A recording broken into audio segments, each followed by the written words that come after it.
Multiple sclerosis is a very common neurologic disease. It's a dysfunction of the immune system. Maybe 10,000 in British Columbia have multiple sclerosis, mostly affecting young people, people in their 20s, 30s, 40s, and it can have a big impact on their families, on their work ability, and perhaps the most exciting thing about it is it's now very treatable, and new treatments being discovered and developed at UBC are going to have a big impact on people's lives. The donors came with a vision, as did we, of thinking about how we could make life better for patients with multiple sclerosis. The success of cell therapy in cancer has shown the world what is possible and has opened the door to use similar approaches in autoimmunity.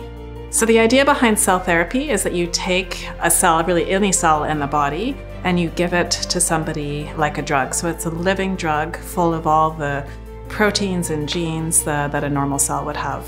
I've been in medicine for 50 years. I've never seen a time as exciting as right now. I think it's particularly exciting because I'm here at UBC. What we're developing here is an innovative ecosystem.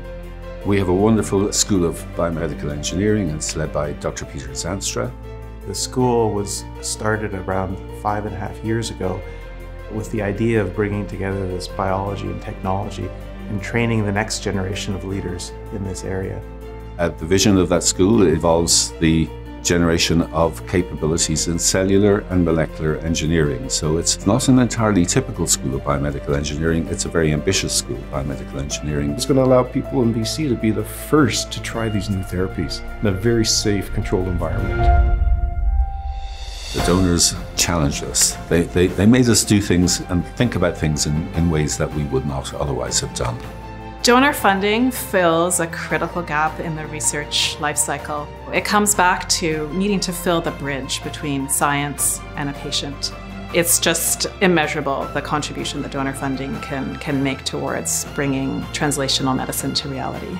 In my view, cell therapies that are being developed now are a revolution, much like the discovery of insulin, the discovery of antibiotics, discovery of modern therapies for cancer, and now the world of cell therapies, what it could do not only for cancer, but for people with autoimmune diseases, I think is going to be endless.